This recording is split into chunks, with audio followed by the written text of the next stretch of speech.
আসসালামু আলাইকুম বন্ধুরা। কেন তাওরাত, জবুর, ইনজিল ইহুদি ও খ্রিস্টানদের ছিল? চলুন জেনে নেই হাদিসে কি বলে। তাওরাত, জবুর, ইনজিল এবং কুরআন আল্লাহর পক্ষ থেকে নির্দিষ্ট নবীদের উপর নাজিল হয়েছিল, তবে এগুলো কিছু নির্দিষ্ট জাতির জন্য ছিল। তাওরাত হযরত মুসা এর প্রতি। কার জন্য? ইহুদিদের জন্য। কুরআনে কি বলা হয়েছে? আমি তাওরাত নাযিল করেছি, যাতে রয়েছে হেদায়েত ও নূর। সূরা মাইদা ৫:৪-৪। জবুর হযরত দাউদ এর প্রতি। কার জন্য? ইহুদিদের জন্য। কুরআনে কি বলা হয়েছে? আমি দাউদকে জাবুর দিয়েছিলাম। সূরা আম্বিয়া ২:১-১০৫। ইনজিল হযরত ঈসা এর প্রতি। কার জন্য? খ্রিস্টানদের জন্য।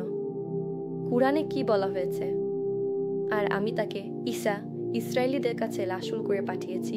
সূরা আলে ইমরান ৩:৪-৯। ইনজিল আজ বাইবেলের অংশ হিসেবে পাওয়া যায়, তবে এটি বিকৃত হয়ে গেছে।